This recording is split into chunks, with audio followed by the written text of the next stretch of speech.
Good evening, everyone, and welcome to today's Academy session. For our audience, the Formula Bharat Academy session series are complimentary sessions with industry experts, which are available to view at any time on our YouTube channel.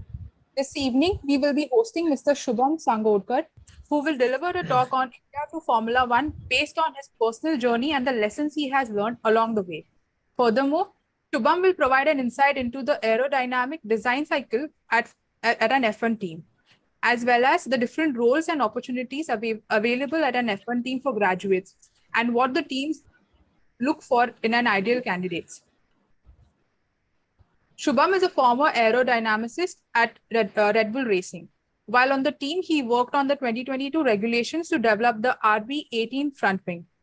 Currently, he is a research student at Motor Vehicle University of Emilia Romagna.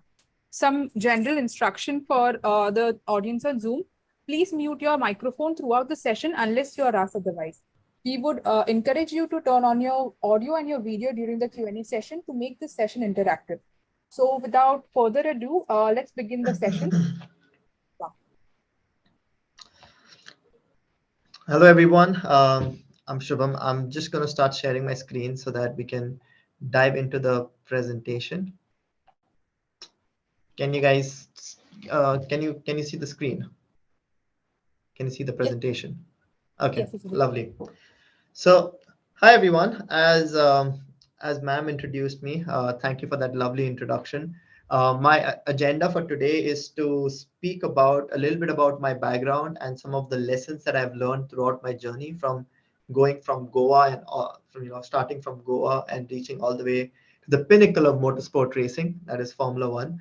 I'm going to cover a little bit about my role that I was doing when I was working for RedBull Racing, and then maybe a little bit, touch up on how to get into F1, like the application process, the student placements, and what are the vast range of careers that are available when you try to get into F1. It's just not aerodynamics or mechanical engineering or engines. There is a lot more to it than just these three fields, right? And then we'll quickly try and go over, depending on the interest of the crowd, the aerodynamic development cycle at an F1 team. And then we'll leave some nice 15-20 minutes for the Q&A round, right? So let's jump onto it. So initially, where did the passion come from? Like, what was my why? When I was a kid, when I was 13 years old, I saw my first season was the 2007 F1 season, where I saw Fernando Alonso and Lewis Hamilton battle it out for the championship, which eventually Kimi Raikkonen won. But the moment that struck me the most was, it was a Spa Grand Prix, the Belgium Grand Prix, and that moment where both of them, like Hamilton and Alonso, were going through Rouge at like 250 kilometers an hour, and they had these lovely display dials back in the old days, and you asked yourself, like, how was that possible? And with this really poor internet connectivity back then, I tried Googling this stuff out, and the word I came across was aerodynamics. And then I asked myself, okay, what do I need to do to learn about the subjects? And then came the subject called aerospace engineering. So my pursuit of my bachelor's in aerospace engineering started with that one Google search, which told me literally what to do. And this is something I would really like to point out, for especially from the crowd who was young, that you have to take the responsibility of protecting your dream. Where I came from, nobody knew what Formula One is. Nobody even knew what aerospace engineering was. And everybody gave me advice, like free advice, or do this or do that, based on their little concept of the world. But you have to be able to, if you have clarity on what you want to do, what your dream is, it is your responsibility to protect that dream at different phases of life and be fearless with that. Then I think another thing that quickly became very crystal clear to me was that Formula One is a place of the topmost engineers in the world in that particular domain. So I always told myself that I don't have to just be the best aerodynamicist in my class or in my college, but in the entire freaking world or in the entire country, to even have the possibility or even the smallest chance to someday work in F1, right? So I trained myself that way. There was a lot of consistency, especially when it came to the subjects of fluid mechanics and aerodynamics that I put in, studying every day, becoming more crystal clear with the concepts that I was to study. That everyday effort, nothing can replace that. And I'd highly recommend that approach. Like if you are able to zero down onto the subject that you really like, don't take it lightly that it will only come to you very easily. Take the approach of putting consistent effort in that subject and become really really good at it, and it will take you somewhere in life. And one of the ways I thought I could become better was to participate in the Aero SA project, right? In which we built a group of young engineers together, and we built model scale aircraft that we would practice some fundamental principles of flight mechanics, of aerodynamics, etc. But this team landed up winning a lot of national competitions, and I'm so proud of this team because I got to learn a lot, but also got to experience a lot. And I think this is where I quickly learned that teamwork is really dream work, because there's only so much expertise that I had, and my friends were better at a lot of things other than what I could do. But coming together and creating something beautiful was just the entire process showed me how powerful teamwork can be. So I'd encourage you to quickly try and involve yourself into activities which involve teamwork, because they teach you a lot about the process, but also about people, which is very important as you go ahead in life. And then this consistent effort, all these external projects gave me the perfect foundation to get the job at Bell Flight as an aerodynamicist and performance engineer. And over here, I worked on a lot of aerodynamic projects wherein I did some drag studies on helicopters. I did some preliminary design studies on UAVs and on futuristic air taxis. And this was all fun because I landed up learning what industrial aerodynamics is, like what is the scale at which people do analysis, what is the quality of the analysis that people want when it comes to the industry. But my biggest lesson over here was that you need to surround yourself with people who genuinely want the best for you. Because there are a lot of people who, who just act on your face in a very strange way. But there are very few people who will genuinely want you to do better, who would encourage your ideas, who would cover up your mistakes. And if you find people like this through your professional life and in your personal life, hold on to them, because you don't find a lot of people. My manager and my mentor, I still remember them till date, have played a very influential role in what I am today because of the platform they gave me on the first job that I had. And then I had a very life-threatening incident wherein I almost, um, they made it or didn't make it. Thankfully, I made it. But that moment kind of made me realize, um, I had gotten very comfortable with my job because it was a really good job. On its creative side, on its learning side, and also it used to pay me decently well. And I became very comfortable with it. And when I had this really life-threatening accident, I ended up asking myself the question, like, would you be happy if things had ended today? And the answer to that question was yes, but I would not be able to go up to that kid who had a dream and just tell him that you settled for something less. Like you didn't even try to, go out there and check. If you tried and you failed, that was fine. But I stopped trying because I was comfortable. So I called off that vacation, and I ended up going to my manager. I highly do not recommend this, by the way. And I said, I'm going to leave because I want to try and get a shot into Formula One. So I quit and I got admission into MUNA, which with a specialization of racing car design, a course I highly recommend for students who want to get into motorsports in Italy. It's very difficult to get in, but if you get in, things are, let's say, are going to be bright for you going into the future because you'll have lots of opportunities. Do check out what the course is all about. I don't want to spend too much time talking about it here, but it's definitely a course worth considering in your grand scheme of university selection if you plan to do masters abroad. And I took the opportunity here to, you try to make the maximum out of all your opportunities. So I took the opportunity to become the team lead for the aerodynamics division, and that kind of gave me the platform for the team lead for their student formula student team, basically. And that gave me the platform to really again interact with Italians, learn their culture, learn how they work, and also like build carbon fiber stuff, which I'd never really built before until then.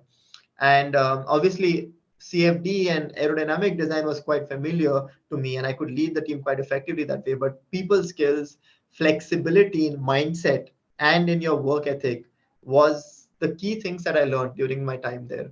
And obviously, the kind of commitment that's required to complete a very intensive master's as the one that Munnar offers. And with this, I think like the hard work at Munnar kind of paid off, and the opportunity from RedBull Racing came. So when the application started in, I applied, I cracked through the interviews, and that was all thanks to everything that I'd learned in the previous 2 years. And I'll end up getting a student placement opportunity with RedBull Racing, which allowed me to work on the RB16B, which was the 2021 Challenger operationally, and the RB18, which was the 2022 championship winning car, aerodynamically working on the front wing development. And my biggest lesson, before I dive into what my Red Bull experience was, I guess my biggest takeaway from my Red Bull experience was that you need to have humility with knowledge, because there were so many people who are who are much more experienced than me at Red Bull, but at no point was I ever told off. At no point I was ever told like that idea is a bit shit. It was always like, what, try it out, we'll see what happens. This is what I think is going to happen, but who knows, there might be a surprise. So do try out your idea. So there was always encouragement, but there was also humility. Nobody tried to say, I know what's going to happen, you don't have to do this simulation. That was never an attitude I faced at Red Bull, at least. So in terms of my role, I work with the front car group, which is responsible for front brake ducts, front suspensions, and front wing. I primarily worked on the front wing and sometimes gave a helping hand to brake duct and suspension people. So you do the CAD, you do the CFD simulations, external, internal, and thermal, depending on what part of the car you're simulating. And then you'll end up, doing quality check and quality assurances for the wind tunnel parts that you'll end up sending to the wind tunnel. And once the part has been analyzed, and the wind tunnel has been tested in the wind tunnel, you'll end up doing an analysis where you do a correlation analysis with the CFD wind tunnel and on track if the part eventually lands up making it to the track. But this is something that you have to always very regularly take up, like a comparison between CFD and wind tunnel, and doing the analysis like every 2 weeks, whenever your parts get sent off to the wind tunnel. And then if the parts are going to go on track, then you interact with the DO for full size parts, the DO meaning the design office. Now, I've been doing student counseling, right? And a lot of the times I get asked these questions like, okay, you have to stand out to make it to the application because it's a really difficult application to crack in. But how do you stand out? And this is how I stood out in terms of my merit. But obviously, your personality is your biggest standout quality at the end of the day, I feel. So when it came to my bachelor's thesis, I made a conscious effort of doing a project that gave me the entire cycle life picture of a product entering the market. For example, what we did was we did the design, build, and testing of a modular winglet on a MUAV for the Indian Army, for which we landed up winning a National Innovation Award from the INE organization.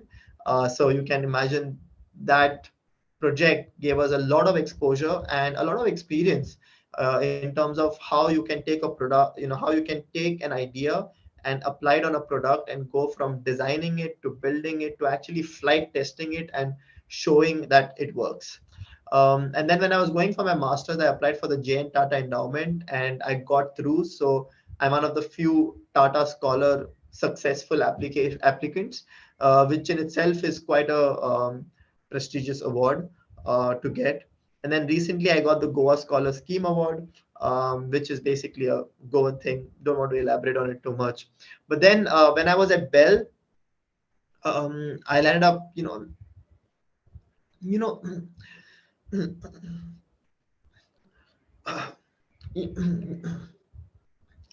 know how I say that you have to make the best.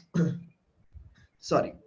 I was saying that you have to make the best out of your opportunities. So I got involved with this innovation team, which, by working on projects with them, I ended up getting an innovation award. And one of the projects that I worked on also ended up getting patented. So that was quite huge when I was at 12 Flight. And during my master's, I would take up projects because we had this collaboration with Dallara, with Ferrari, with Haas F1 team. I would end up taking many projects with these teams or with employees guiding me on certain projects from these teams so that it would give me an exposure to people and to companies. And this is what you have to really do. You have to make the best out of your opportunities that you've got. In terms of application, it's a standard application process, CV, cover letter, and an online screening test. If you would like to know more about the CV and the cover letter, I've made a video on my CV and my cover letter that I used for my application for RedBull Racing. So go on to my YouTube channel, F1 Aerodynamicist, and do give it a look in case you are planning to apply. I'm pretty sure you'll get some useful tricks and tips. The online screening test is quite, is based on fundamentals of the subjects that you will be applying for. And then if you get through that, there's an assessment day in which basically you have again a couple of like group exercises, 1 hour competency interview, couple of HR rounds, and 2 hour technical interviews with managers, with senior aerodynamicists. And these people basically grind you onto your subject. Like they really go to the depth of how good you are when it comes to your understanding about the subject. And that's the biggest takeaway, I would say, that if you have a very good understanding about the subject, chances are you'll make it through this. So in terms of student placement, the applications start in October for the next year. So like, the applications for 2024 will start in October 2023. So you have to be always 1 year ahead in your own head. And they do sponsor visas. So you don't have to worry about, oh, I come from India or I come from some other country. If you're good enough, they will sponsor your visa for sure. And the main tasks are basically design, development, analysis using CAD, CFD, and wind tunnel. And the positions are open for various groups. You're talking about powertrains, aero analysis, wind tunnel, vehicle dynamics, design office, controls engineering, testing, machining, everything. So basically the positions open are a lot. And I think the cool part about this entire student placement program is that they don't treat you like an intern. They treat you like you're part of the team. They don't give you a project and say, off you go, do whatever you want. No, you are involved in the day-to-day process of the functioning of the entire team. Like you're part of that engine, that factory that fuels the car onto the track. So it's a lot of hard work, as I was saying, 60 hours a week at least, long hours, last minute request, wind tunnel shifts, but also great achievements. I was in a very fortunate place to have been, working with Red Bull exactly in the 2 years that they won the championship. So yeah, also great achievements. You have football classes, you have football sessions, you have free gym classes, free exercise classes, regular karting activities, free food. At least it used to be free food. I don't know what has happened after the whole cost cap saga. Free annual Silverstone tickets, championship bonus schemes, and Red Bull being Red Bull, you have summer and Christmas parties. So this image is just to highlight the vast depth of the roles that are available at Red Bull. For example, you have electronics engineer, you have a CAM programmer, you have a manufacturing engineer, production controller, a hydraulics and PU assembly technician. It's just not limited to aerodynamics and mechanical design engineers. It's a vast depth of roles that are available.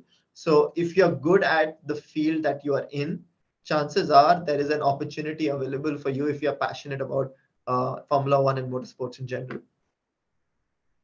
So let us quickly jump onto the second half of this webinar, where I talk about a continuous design iteration of a CFD methodology at an F1 team. So usually the entire process starts from the simulator guys giving you some kind of target numbers in terms of efficiency and downforce, saying okay, well, if you hit these targets, then we expect the car to have this much lap time around, say, Barcelona track, and that is what we think is a competitive time, um, com- based on whatever calculations that the vehicle dynamics and the senior figure people have made.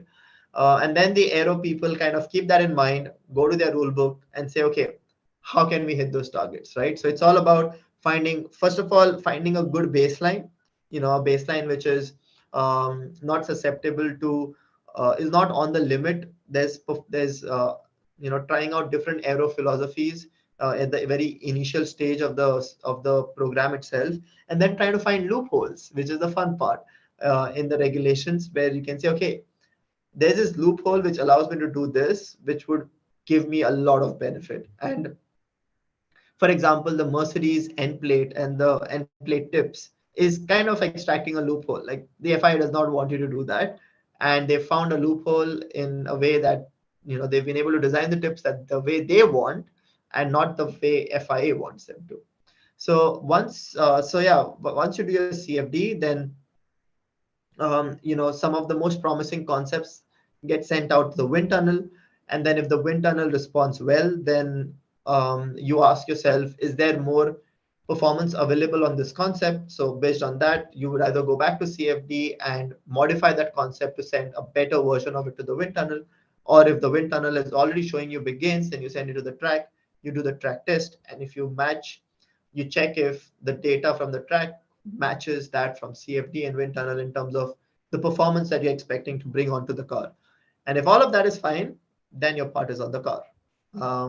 So let us try and see the advantages and the disadvantages of each of this process to see how, even though every process has an inherent disadvantage, how they build like a loop in which they can rely and trust, so that when the upgrade does come to the track, they have a lot of confidence in that, they have quite a bit of confidence that it's going to work out. So let's try and understand that.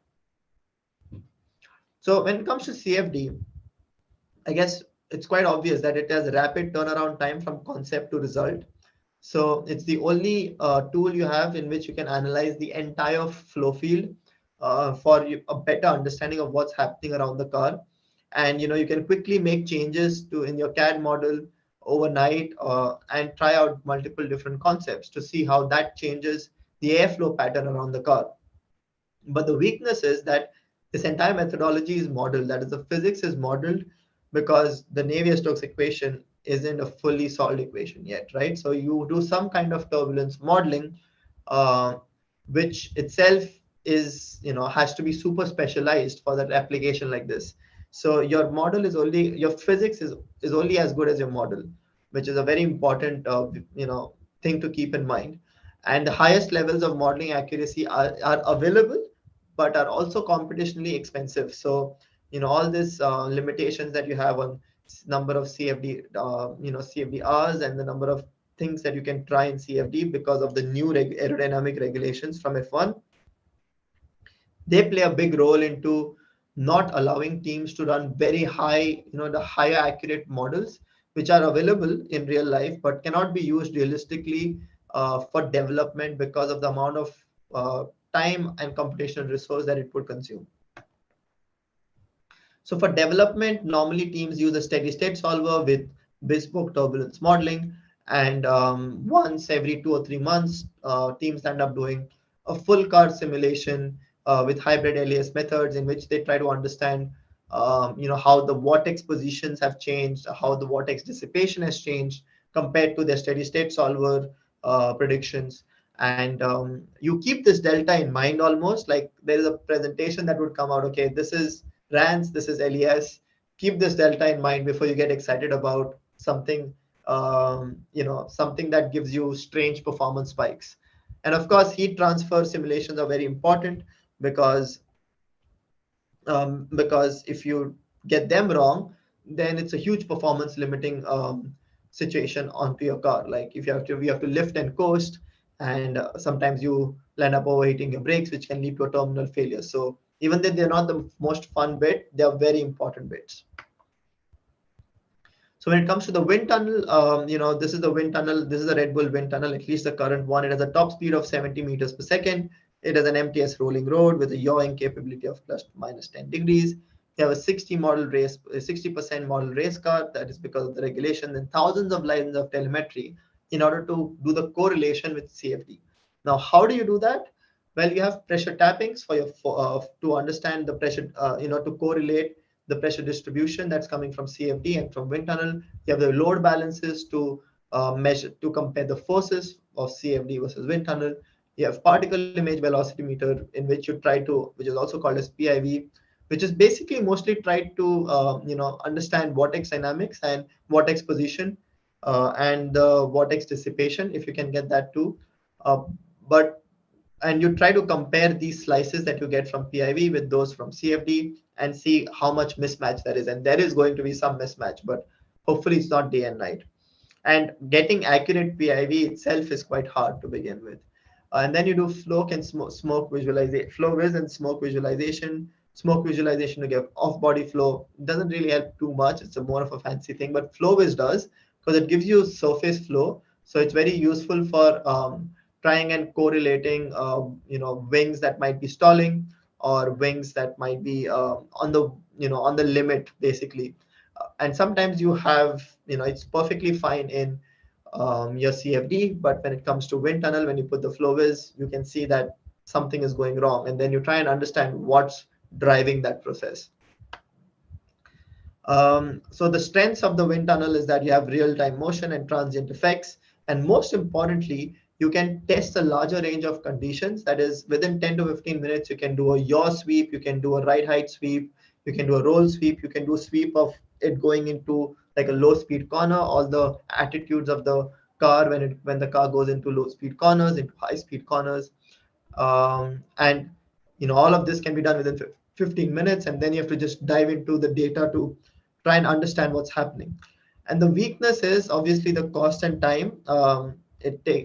Now even the wind tunnel runs are limited by the FIA, so there's a regulation um, inbuilt that prevents you from just indiscriminately exploiting the wind tunnel itself.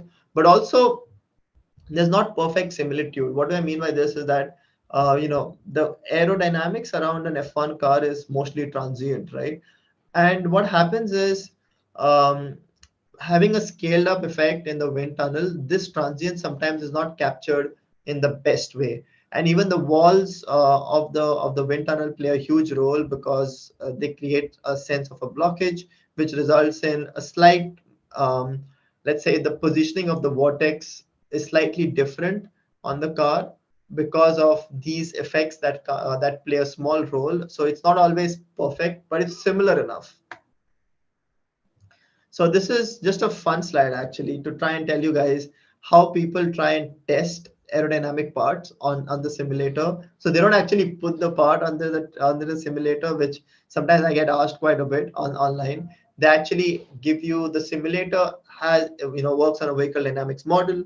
So what they do is they land up adding inputs such as what is the new downforce levels and what is the balance level, what is the change in the center of pressure. And these are the kind of inputs that these models take to try and understand what effect that the aerodynamic upgrade would bring in terms of lap time. And the fun part is that the simulator guys normally do not tell the drivers what the changes are, so that the driver's feedback is not biased. So obviously the strengths are that you have a driver in loop lap time feedback, and you can see if sometimes when it's difficult to judge whether an upgrade would make a car faster or not, you can use this platform to try and see if the driver likes that front end a lot or that rear end a lot, so that it allows him to have add a lot of lap time, which otherwise sometimes your tools cannot capture. But obviously this is just like CFD, it's dependent on models. It's only as good as your vehicle dynamics model, and it requires quality of drivers, consistency of drivers, so other factors at play also. So when it comes to track testing, this is a very, everybody everybody sees this, especially when at the start of the season when people are testing. These are called as aero rigs, which is basically an array of keel probes. But what are they really trying to do here? So what they are really trying to do is get this image that you saw earlier, which is the PIV image that you saw earlier in when I was talking about the wind tunnel. So you have this slice in the wind tunnel, and you try to get a similar slice of this from your track testing. But the idea is over here, obviously, you don't get helicity. What you'll end up getting is pressure values, and then everything is derived from those pressure values to get other variables also. But the idea is that you have a slice from wind tunnel, you have a slice from track testing, you have a slice from CFD, and you say, what are the differences in this? And are these differences within a small amount of inaccuracy, or are they like really, really different?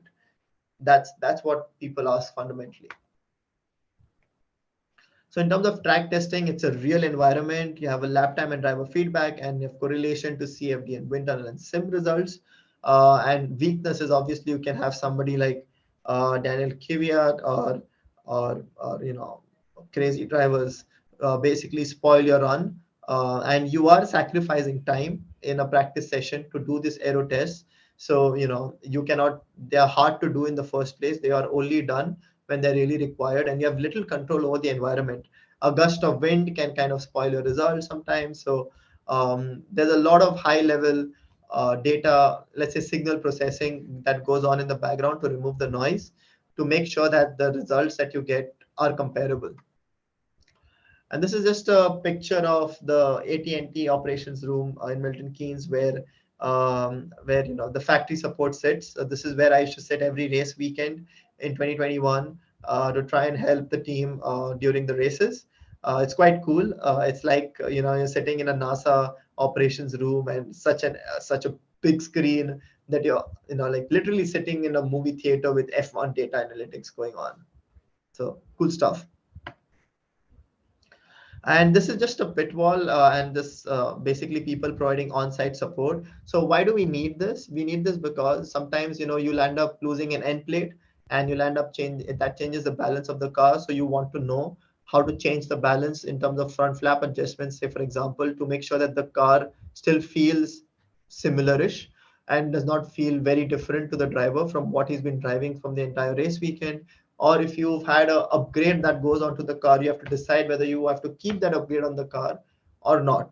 And that is what factory support basically decides really quickly, whether the upgrade is working as it should, or it does, or it's not, and whether we should keep the upgrade or not. So yeah, that was me. You can follow. I've been doing a lot of content creation. So on YouTube and on Reddit, mostly it's about F1 aerodynamics. On my channel F1 Aerodynamicist, where I talk about F1 careers. So I have already a series called How to Get a Job in F1, wherein I talk about CV, my interviews, and cover letters and preparation basically to apply for a job. And I talk about F1 aero analysis. Recently I've started a new series. So if you're into that, do check it out.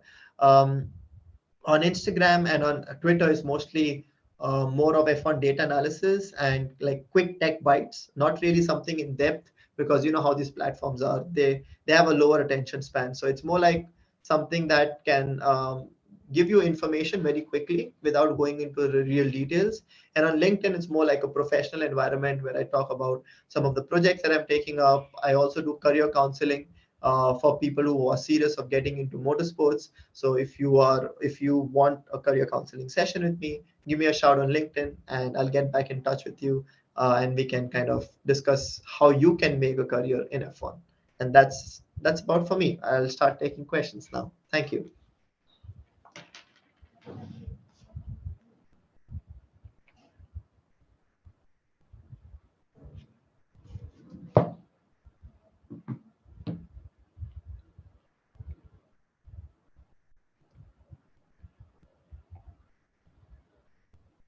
All right. Hello, everyone.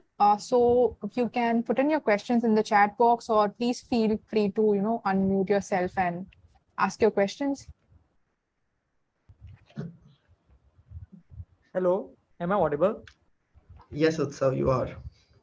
Yeah, nice to meet you, Shubham. Actually, I am from North Indian, and they are a very talented engineers in the group also. I am also mechanical engineering graduate in 2019, but due to some issue, I'm into my government sector job. I am in as working as a banker at a Okay. clerical post. So my work, and I'm from mechanical engineering. I'm also very passionate about automobile and motor racing. That's why I'm here. That's why I'm here also. That's why I'm here. But due to know that government job, security job, these all sit in North Indian. I've been also facing very trouble. That's why I'm doing my banker job. But now how to move from here into this field? So you can guide me the best possible way, because I don't like my job. I'm just sitting talking to the clients and passing loans and everything. This is just a goddamn boring job. I want to move from here, man. That's why I'm here. So just Well, give if me you want to the move, well, if you want to move from here, then you have to be brave. You have to leave that security in your chair and say goodbye to it. yeah, yeah, And yeah. I think the best way would be to take up a master's, because Okay. you've been away from the engineering field for a Yeah, while. yeah. It's been 2 years. So take up a master's that you like, that Okay. accepts you, and then build your career from there. In the sense, okay, if you want to go into aerodynamics or powertrains or vehicle dynamics, choose that subject, work really, really hard. I would Okay. highly, I would highly suggest you not to go to the UK for your case, because you've been out of practice of a lot of concepts. So try to do a 2-year master course, which gives you more time to settle in, will give you more time to really specialize at a subject. That would give you the best opportunity to get a job in the automobile or motorsport domain. So that is what I would think would be a Yeah, good because path for you. the college from where I graduated, my institution was also not in the membership of the Formula Bharat. So when I saw your LinkedIn post, I got to know that there will be the webinar, because I tried to get into the South Indian colleges. They are much more better than us from the North in terms of education and technical perspectives. So that also I failing, and even as a non-IITian, it's very difficult, to move into this such peculiar engineering job field. So that's why I'm just finding a way, and I know I can do better, because I'm facing unemployment for a year more than that, and then going for the competitive government exam, which is very, very critical situation. So I know I can beat it here also. It's my positive approach. So just help me out, and thank you for your guidance. I surely make a possible way and a possible outcome. All the And I best, will still Utsav. be All the connected to best. you through the Instagram or LinkedIn media. So Yeah, be for ready sure. to answer my queries. Okay. Yes. Thank you. Thank you very much. Have a good one. Have a good one, Utsav. Hi, Shubh, it's another side. Will you take a question? Yeah, go for it. Actually, I'm a computer engineer right now in a college. I'm graduating this year, and I work in a Formula student team. I'm the data acquisition engineer there. So I wanted to know, like, being from the software side, what are the possible job opportunities in a Formula One team where I can work, and how I can get there? Well, the opportunities on the software side are growing massively. From what I remember, when I was there at Red Bull, there was like an entire dedicated team for software. So, as you said, like you use software for data acquisition, right? So, we use software for data acquisition also, but we use software like, for example, a lot of tools that we use, even in aerodynamics, the entire post processing is developed by Red Bull. So there's a software dedicated for that. There's a web platform that is dedicated you know, for people to, because they were planning to do a web platform for aero analysis also. So there's a software bit there too. Then there are other in-house tools for telemetry data analysis, for simulation purposes, to keep track of everything in terms of results, and also like AI powered applications to try and understand like what the competitors are doing. That's also growing quite a lot. And also AI driven models, like for example for strategy, for tire performance, to try and understand tire wear. So all of this is coming up as an application, not just in software development but also in big data learning and AI. So my suggestion for you, long story short, would be to focus. If software development is your thing, focus on it and become really good at it, to the point where tomorrow, if you do land up getting a job, or if you're planning to apply for a job, you can really nail that entire interview. I think what is really understated for most of the people, I'm just answering in general for everybody, is how important the fundamentals are. And sometimes, yes, you have to stand out from the crowd, and yes, that helps you, when you land up doing a lot of projects, it lands up helping you do that. But there are a lot of people who land up doing a lot of projects and still fail to make it, because some of these guys who are really good and very strong in their background or in their fundamentals, they are the ones who end up making it. So do take up fancy projects, but also remember at the end of the day that it's your fundamentals that will click in the interview. So focus on them too. Right. And just one more thing, like what I wanted to exactly know was, like, to get into the software side, do you first need to, like, let's say, get like a software job in Red Bull, or do you directly apply for like the Formula One teams or something? Like which part of Red Bull would you really apply to get into the software side of working on the Formula?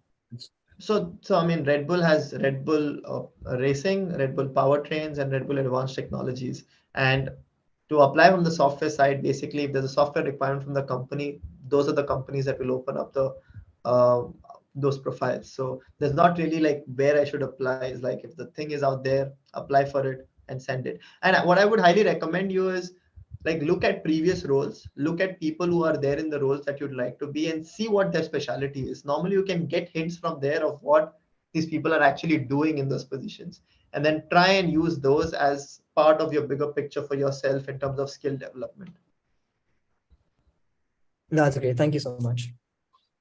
Have a good one. Hello. Hello. Hi Vedant. Yeah, this is Vedant. Yeah, Shubh. So I'm not an engineer. I'm pursuing my MBA right now. And there is no information about the business aspect of F1. So I wanted to ask if you could provide any insight into how to get into business aspect. Well, sadly, I am not the expert for this, but I can suggest you a couple of resources. There is this course from Motorsport Engineer specifically that talks about the business side of F1. So I would recommend you to take up that course if you can afford it.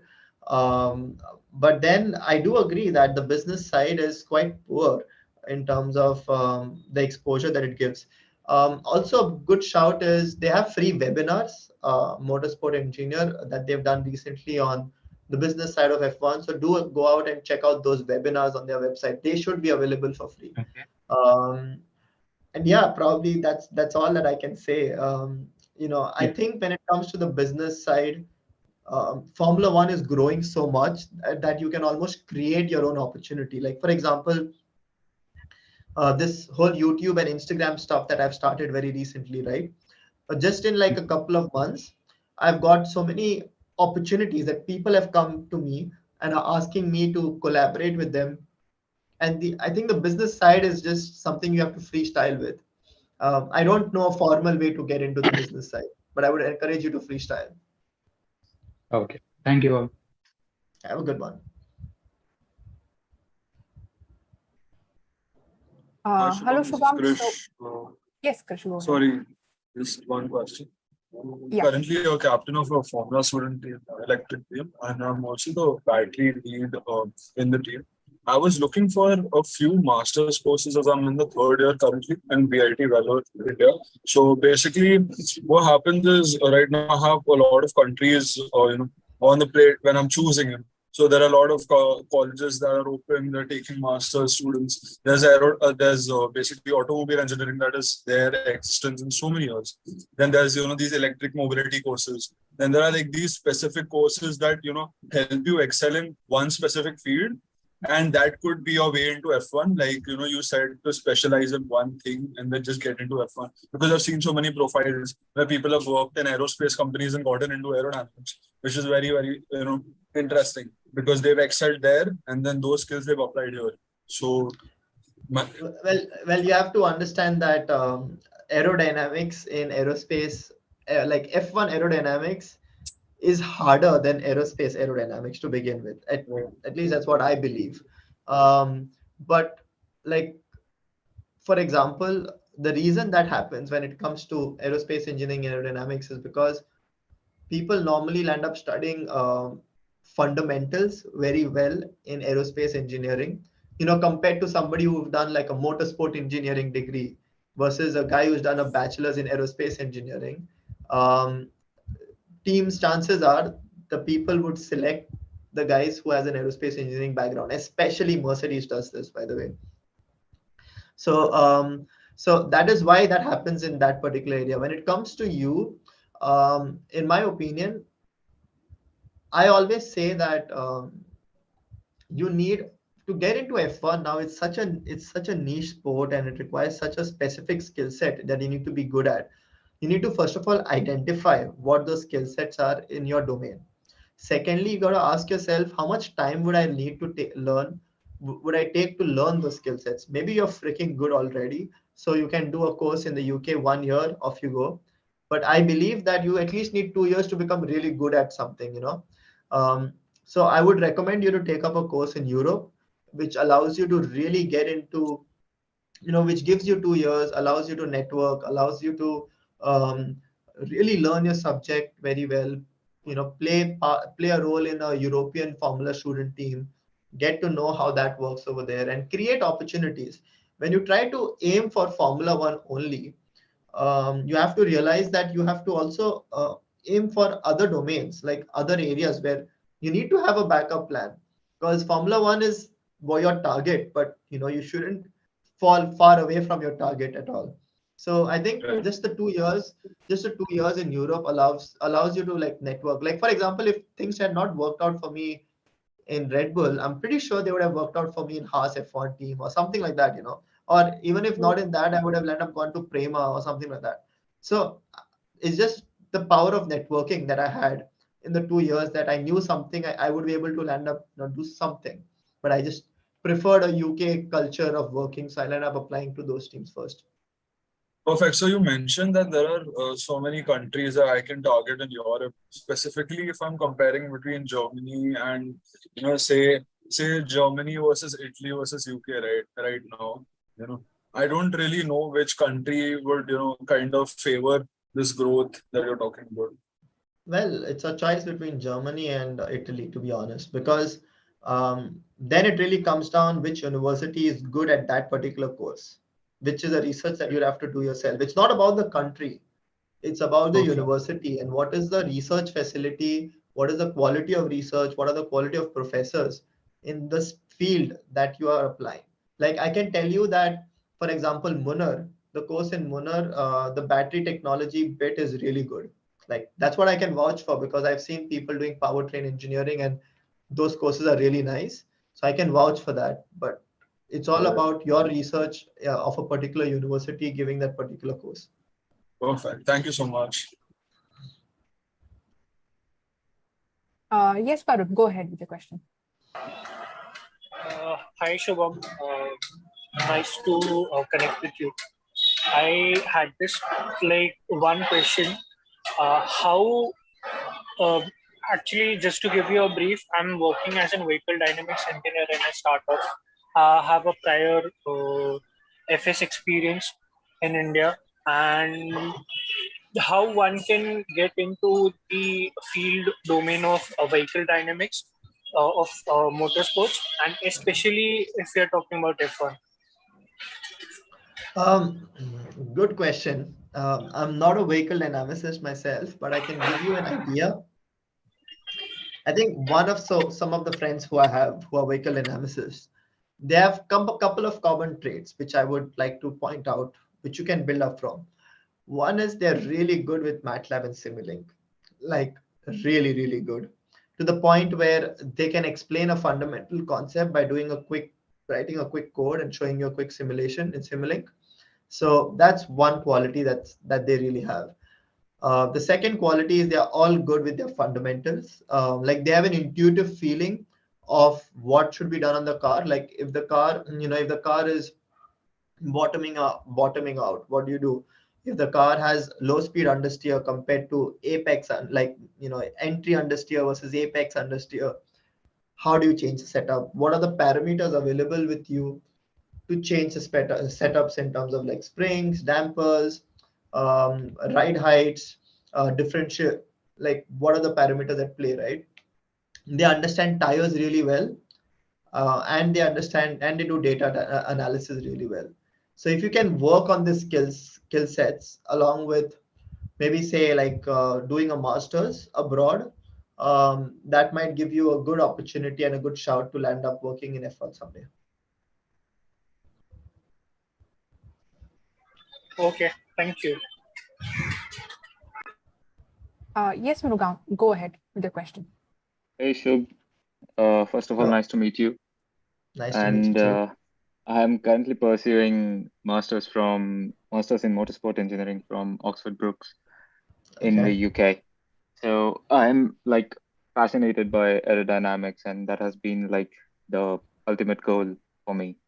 And yeah, since you worked for Red Bull, so it's like I just wanted to tell you that it is like my dream team to work for. But I know it's hard to get in, and I know the opportunities are limitless, but the process is very difficult. So just to like inch closer to my goal, like I have taken up a sidepod analysis for my thesis, like for dissertation. And it is going to be a lot of hard work. I can tell that by the smile you had on your face. No, the smile I had on my face was because I was fiddling with the side pods myself, and I've Yeah, released like a video recently. If you would have yeah, seen it, I saw that video. I am your connection on LinkedIn, so yeah. I get updates. And sidepod, because last year when they changed the regulations, it was very difficult to get it right, and only few teams managed to get it right. So I've been meaning to like take a dig at it and analyze from CFD perspective. So Very nice. yeah, so I had one question, that is it possible to get like blueprints, or you just design it with freehand, like how you get a concept right? Like if I want to analyze a Ferrari sidepod, or if I want to analyze a Red Bull sidepod. So is there a way to get the CAD, or just get a drawing or a constraint so that I can design? Uh, Not really. Yeah. I mean, to be honest, the way we do it is we eyeball it. So Mm, you know, like how mm, you create, you take the best images you have in all the three views, yeah. and then you recreate it from that, which is Yeah. difficult. Um, but hey, like if I had to give you one suggestion about, in your thesis, I'd Mm, say do not try to imitate them completely. Like that shouldn't be part of your process, because a right. thesis is about proving something fundamentally, right? Mm, So if you mm, can get the fundamental shape right, the details are just details. Like a lot of people tell me on some of my YouTube stuff that, oh, like if the small details are very important, the modeling is very important. Yes, I know, guys, I've worked there. I'm not stupid, right? But the idea is not that. Like, I'm not trying to show you what F1 teams are seeing. That's not my objective. My objective is to kind of dive into some possible aero mechanisms, and I think that is what you should target. Like, what is the main difference in the aero mechanism with these two different side pods? Because if you are trying to copy exactly the shapes, then you will always find yourself being like let down. In my own you can try and imitate them as far as possible, but the focus shouldn't be that. The focus should be what are the main aero mechanisms that I can see, and how can I, you know academically, in a research sense, quantify that and show that in my study. And I think like teams would really love that. Like if you have that on your CV, I think teams you'd have a good shot. At least you'd make it to the interview round, because teams would be genuinely interested to know what you know. right. Yeah. Because I don't want to be like a wind tunnel testing in that department, or like proper design department, but I'm more interested towards stepping up the things and going into trackside performance and trackside aerodynamicist, because I have been watching Formula One races since like ages now, and it's not like after Try to Survive. It's way before that. It's like You're not a DDS 2006. fan. No, not at all. Not at all. No Like gatekeeping. We should not make No, fun. yeah, but yeah, like uh, after yeah, watching races, so many because there are so many unknowns which happen in the race. It's yeah. I don't know. It's very difficult to quantify each and every parameter. So Yeah, yeah, and that's that's all right. Just like give it your best shot and try and understand. Again, if you do land up making it to, in an F1 interview, they'll mm, normally ask you questions on your fundamentals. So again, whenever you are doing a thesis, I would still suggest you to, focus on answering this fundamental, being able to explain the fundamental outcome of your research, rather than, running around the bush that I tried doing this and this is what I see, because let's be honest, it's not going to be accurate. But yeah, it's, if as long as you can get the fundamental mechanism right, your game. yeah. All right. Thanks a lot. Thanks a Have a lot. good one, mate. Good luck. You too. Cheers. Thanks. I'll give you a I'll drop a text on LinkedIn too. Sure. Yeah. Yeah. Right. Jayutsu, you can go ahead with your question. Hi, Shub. Good evening. Good evening. Good evening. So I am, again, just beginning my college this year. I'll be going into automotive engineering with a Nice. diploma in motorsport engineering. My goal has been here for quite a while now, somewhere in F1. And I want to be specifically on track side. So Okay. what are the kind of specializations I can look at later on in the future? So obviously there's about 3 years for me before I decide at least. Well, if So you're track if side you're in specializations I India, can look at. yeah, if you're in India, I think the only opportunity you'll end up getting is this company called Prudent Engineering or Prudent Motorsports, something like that. They give you, it's a bit expensive, but I think it's worth it because it's honestly the only possibility in the country. Unless you have some connections in the south, in the track of Coimbatore, where somebody can give you like a trackside experience, in some go-karting event or this formula events that happen at a national level. So I would say like definitely get in touch with some of these teams that compete in this like Indian national events, right? Get in touch with this Prudent Engineering guy. They have a course where they teach you stuff and then also give you an opportunity to go trackside with them, with their team. Then there is this opportunity called MTS in Italy, um, which basically is a specific race engineering, trackside engineering course. Not all this aerodynamics, vehicle dynamics, not all that stuff, but specifically like race engineering, trackside engineering course.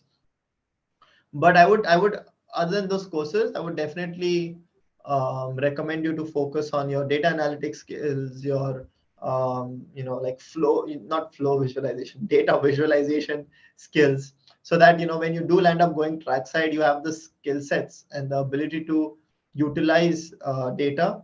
And depending on what trackside role you want, also you'd like to understand more of vehicle dynamics, how to fix stuff, how stuff works on like multiple different cars, because it's just not F1, is it? You can go into motorsports like GT racing, Formula 3, Formula 2. So those kind of stuff.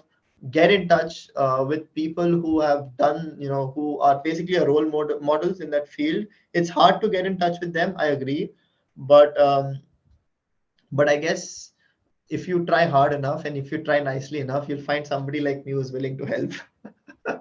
So yeah, in terms of courses, I think in India there's Prudent Engineering only that would help you out. Where are you from, by the way? I am currently located in Hyderabad, Yeah, and so I will Prudent be is joining the college in Coimbatore again. okay. If you're in Coimbatore, then just go trackside, make some friends, and off you go. It's all Yeah, about that'll be good. motorsport is a networking business. If you want to be on trackside, network. Simple. There's no other more powerful word.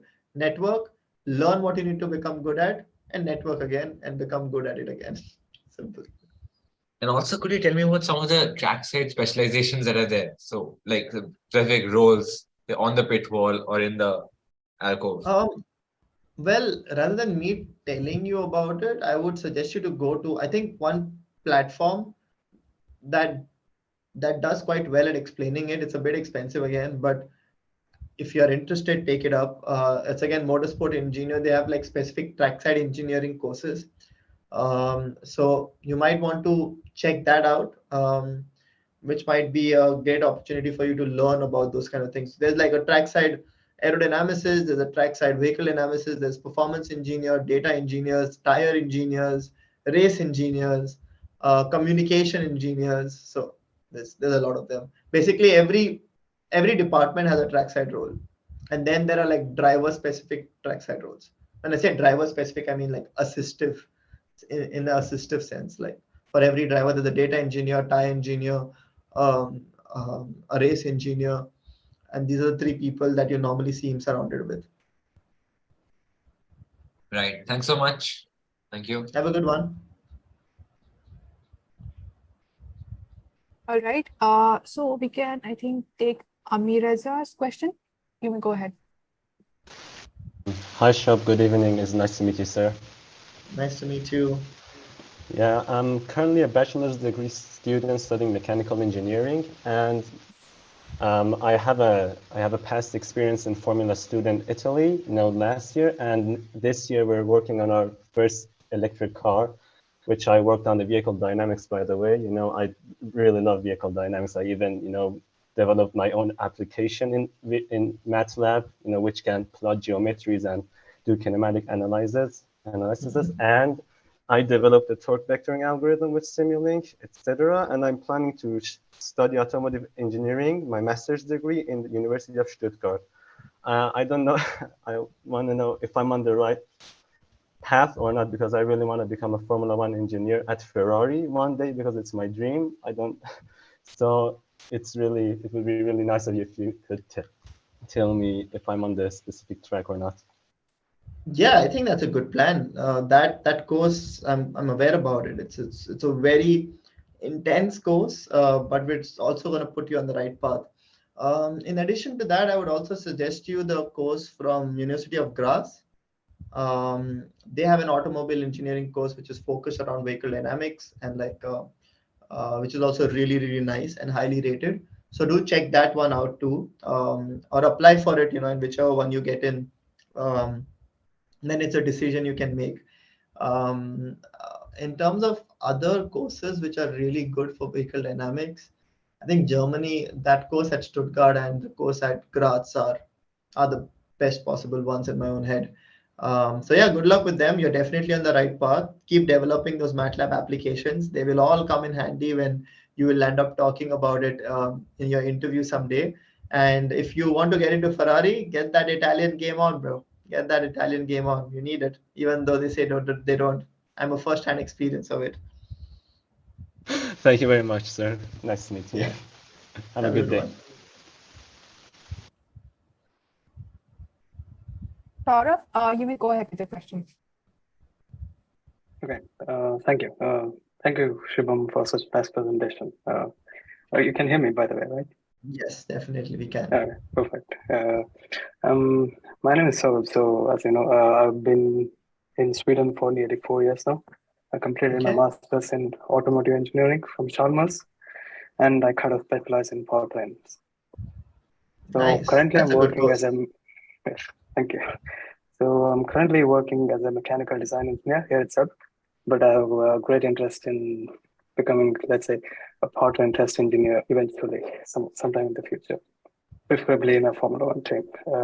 I can be very specific to RedBull powertrains as well.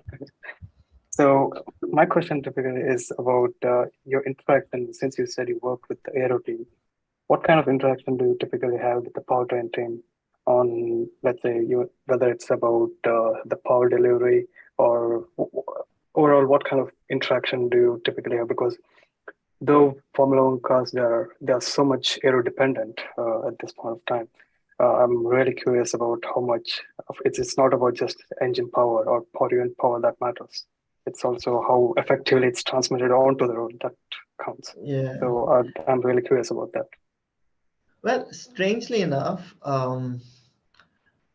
or sadly enough, I don't really recollect us talking to, at least at my level, I was still quite very young into the team.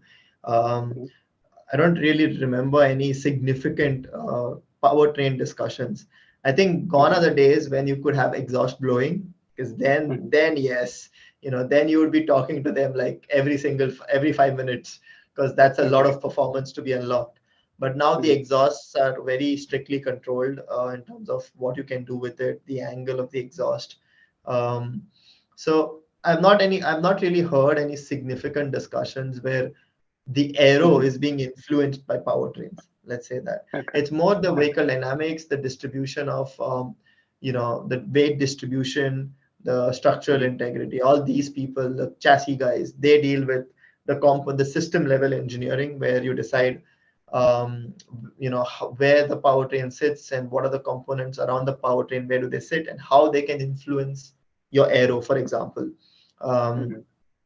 In terms of let's say side pod philosophy, or how narrow you want the rear of the car to be, so you are trying to shrink everything down if you want it to shrink down.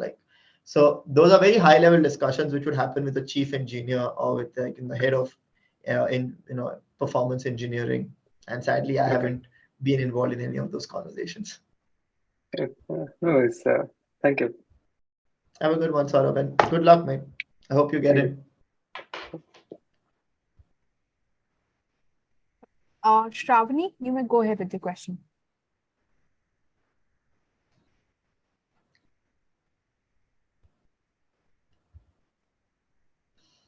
Shravani, if you're speaking, you're not audible.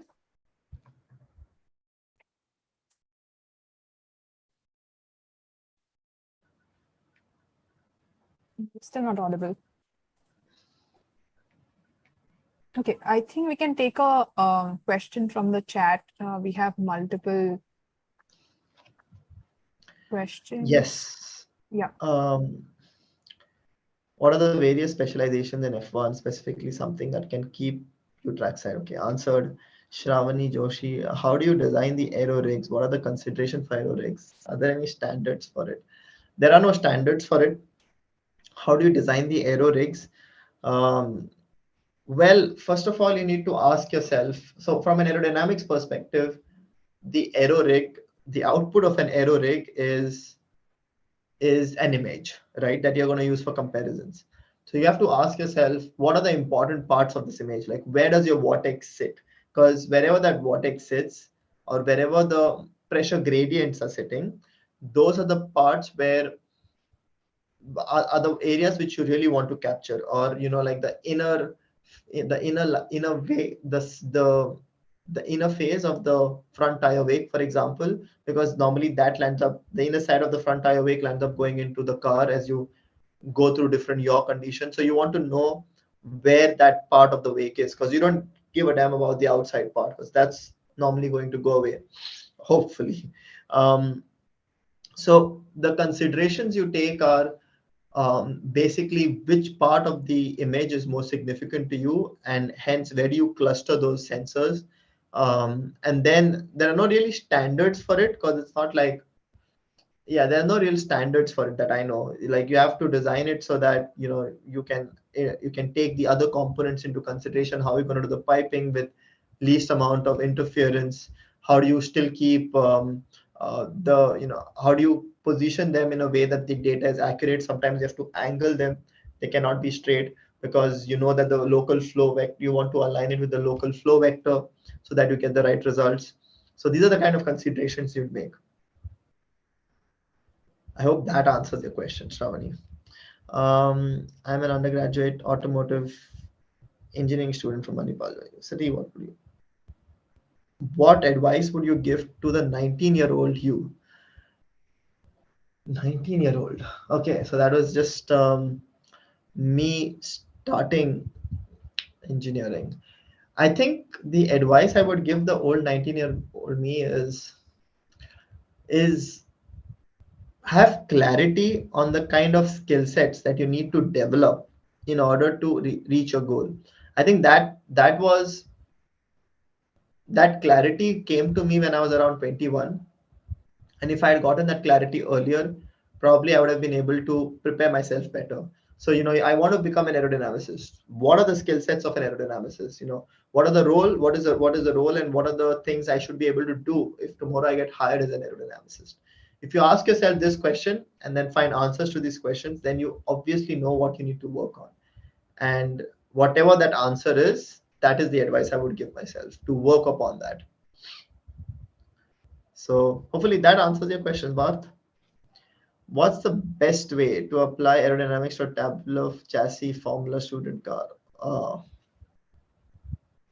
First of all, you need to ask yourself if you have the funds to design aerodynamics for a Formula student car. If you have the funds, then I would say focus on the floor, because that is the easiest bit to make compared to like accurate wing sections. And I would also say like, so focus on the floor and then work on the balance of the car, because you can just add aerodynamic load like by adding a lot of front wing or rear wing. But what's really important for drivability for lap time is the balance. So add the floors, check how the balance of the car is, then add a simplistic front wing. Don't have to add anything crazy, and do a simplistic rear wing. So again, the answer to this question is there's no one answer. It really depends on your constraints. And then depending on those constraints, you can make it more complicated or less complicated. I guess I took this question from Mugang from Oxford University, from Oxford Brooks. Hi, Shubham. Saurabh. Okay, I took that question too.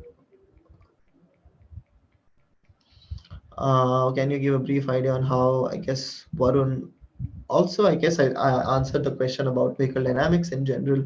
What are the skill sets that you need, and what are the universities that you can try and target? I guess that's also kind of covered. Understand what should, so I want to understand what should I do specific to be a trackside performance. There are two different roles, dude. Like trackside aerodynamics and performance engineer are two different roles. In specific, there's not really much in specific that you learn. It's like a job role that you learn on the go if you get it. There's nothing that makes you ready for a trackside aerodynamicist role. The skill sets you need are obviously a good understanding of aerodynamics, a good understanding of data correlation, good hand on data analysis so that you can quickly perform the analysis on track, so that you can compare and correlate what your simulation and your wind tunnel say, and then also be able to figure out what's going wrong or what's going right on the car, and how can you improve the aerodynamic balance of the car to what the driver wants. So it's a job that you learn mostly on the go. But if you want like a course for it, then again, motorsport engineer has a specific trackside performance role course that he gives out, so that might bring value to you. I wanted to know how to quantify the actual goal of entering Formula One. As a student, we have specific goals given to us, the X amount of marks in JEE. How do I know when I have done enough? When you get in, that's when you know you've done enough. But to be honest with you, okay, so here's what I say when it comes to aerodynamics, right? If you've learned aerodynamics enough so that you can answer 4 to 5 levels of why to every question you're asked, then that is good enough, I believe. But there's no real metric that you can judge yourself by. It's a lot regarding your personality, your work experience, how you're able to explain the concept, how much the interviewer likes you, which are, how good and strong your fundamentals are. In a specific area, like you might be good with boundary layer theory, but you might be, you might suck at vortex dynamics, which might throw the interviewer off. You might not be able to correlate fundamentals of aerodynamics with motorsport engineering applications, which might throw the interviewer off again. Or you might be really good at motorsport aerodynamics, but cannot answer the aero fundamentals, which might throw the interviewer off again. So it's a continuous process. And if you're looking for a metric, good luck. It's not there. At least if you find one, give me a shout. I'd like to know about it. Hey Shubham, can you please recommend some good course resources or online courses to learn about aerodynamics of F1 and automobile in general? My YouTube channel is a good resource. I'm joking. It's not a bad resource also. It's a decent resource. But when it comes to online courses, there's no real, all the aerodynamic courses online of F1 cars are super expensive. There's one by Timito, which is quite nice. Some of my friends have done it. I wouldn't recommend the one from Motorsport Engineer because I think it's a bit too amateur. Like it's a bit too starting level, which you don't have to do that. Like you can get that in a textbook, like race car engineering textbook, or competition car aerodynamic books, which is also quite nice. There's one by Kyle Engineer, who's like the famous aero guy on YouTube. He has a good course, but that's like 1 lakh rupees. So good luck paying for that.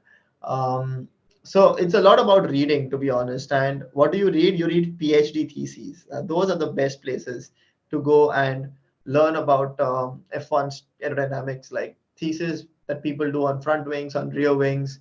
Like the guy, like, who was it? The side pod, you should give that guy a shout. Our side pod guy. Yeah, Murugang Devekar. You should give him a shout and ask him for his thesis. And these are the kind of stuffs you learn from. Follow F1 Technical. There are a lot of people who speculate quite well of what's happening. So it's all about reading. I want to focus on vehicle dynamics. I think I've answered vehicle dynamics already. Doing masters in automotive engineering or motorsports in UK. Masters in automotive engineering. I'm a big fan of that. Most safest and most likely. So there's no safety, by the way. If you're looking for safe options, you shouldn't be in the motorsport business. Nothing safe about motorsport. Not the motorsports itself, and the career choice of motorsport is not safe. So yeah, I would suggest you automotive engineering Germany rather than doing a master's in motorsport engineering in the UK, just because I believe an automotive engineering in Germany would give you more depth, which would be very useful when the interview eventually comes. Is it possible to generate electricity by wind from the roll hoop or air horn? Okay, if not, then why? Then what may be the other possible part? Generate electricity from wind. I mean, whatever way you do it, I don't know why you would do it. Okay, but I mean, you can understand why you would do it, because you can feed that energy into your battery management system. But whatever way you do it would be draggy, and that drag would eventually kill you. And also, an F1 car is not in a. It's a nice question, by the way. I like how you've asked this question. It throws me off, but I like it. Coming back to the F1 car, it would be, an F1 car goes around a track, highly unstable, highly large range of dynamic conditions, which your mechanism wouldn't like. It might stall in between some part of the track and not stall in the others. It would be draggy on the straight. So yeah, you can do it. Like ask an F1 engineer and we'd figure it out. But why would you do it if it makes you slower? Which domain engineers get paid more in F1? Trackside. I mean, the engineers in factory also get decently paid. I don't think they get paid well enough for the amount of effort that goes in. But trackside engineers definitely get paid much more. F1 cars already have regenerative braking. I think there is no need. Yes, but still not a bad question. Threw me off, so not too bad. Drag would be more than exactly. Thank you, brother. Good question, mate. I like the out of the box thinking. Let's create wind energy from F1 cars, make it more sustainable.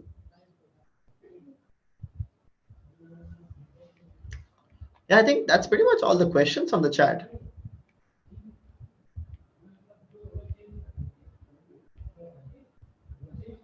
Yes, Shubham. So I think that covers the questions. I think we can maybe take one last question, if there is any. I think I'm just going to check YouTube quickly. Okay. Shubham, what is your view on recession and planning a master's in the next 2 years? Because Europe is going through recession. A lot of countries are, especially the UK. So.